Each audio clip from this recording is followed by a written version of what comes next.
Le président de la République avait pris l'engagement de porter le montant de la pension minimale à 85% du SMIC pour une carrière complète, soit bientôt 1 200 € par mois. Les femmes seront 2 fois plus bénéficiaires de la retraite minimale à 1 200 €. Au minimum de retraite à 1 200 €. Retraite minimale à 1 200 € par mois. Il n'y a pas de pension minimale à 1 200 € dans la réforme. La seule mesure qu'il y a dans la réforme, c'est une revalorisation de certaines petites pensions si vous n'avez pas de décote. Et cette revalorisation, elle est comprise entre 0 et 100 €. Et c'est plutôt 33 € en moyenne pour les nouveaux retraités, 50 pour les retraités actuels. Du minimum à 1 200 € brut de cotisation pour une carrière complète. C'est une augmentation de 100 € par mois.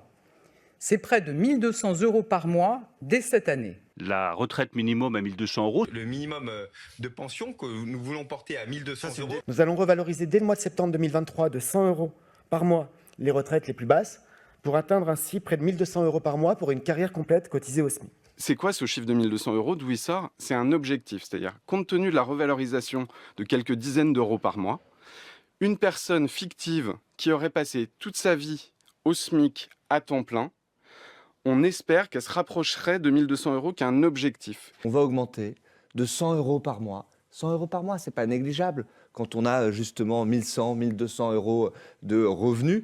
Mais par exemple, une personne qui aurait une carrière complète, comme vous dites, mais qui aurait une partie de sa vie à temps partiel, n'atteindrait pas les 1 200 €.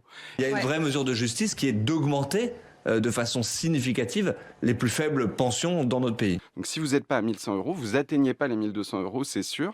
Même des personnes qui ont une carrière complète ne seront pas garanties d'avoir 1 200 €. Nous revaloriserons de 100 € la retraite minimale de nos compatriotes qui ont une carrière complète au niveau du SMIC pour les retraités de demain comme pour ceux d'aujourd'hui. Et par ailleurs, parmi les gens qui réunissent vraiment ces critères, déjà aujourd'hui, l'immense majorité est au-dessus. Une carrière complète doit permettre d'avoir une pension digne. Donc en fait, le problème des petites pensions, c'est rarement les gens qui ont des carrières complètes, c'est très souvent des carrières hachées qui seront toujours en dessous et qui sont même parfois pas concernés par la revalorisation. Le gouvernement dit, si vous avez une carrière complète, eh bien ce sera 1 200 brut pour tout le monde. Cette mesure sur les retraites minimum, elle concernera les retraités actuels, elle concernera les futurs retraités. Chaque personne à la retraite ou qui va être à la retraite, quoi qu'il arrive, quand elle a une carrière complète, aura 1 200 €. Les 1 200 € de pension minimale toucheront aussi ceux qui sont à la retraite. Tout le monde comprend comme vous. C'est pour ça qu'il y a un problème démocratique. Et même, il y a des gens qui ont compris que tout le monde aurait 1 200 € minimum. Un minimum de retraite de 1 200 € pour tous. C'est complètement faux. On aura toujours au moins une personne sur 4 qui sera sous les 1 200 € très nettement. Le gouvernement revalorise la pension de base jusqu'à 100 € et on verra combien ça vous fait. Si vous aviez 1 100 €, ça vous fera peut-être 1 200. Si vous aviez 1 000, ça vous fera 1 100 maximum. On va vérifier dans le texte du gouvernement parce qu'effectivement, ça change la donne.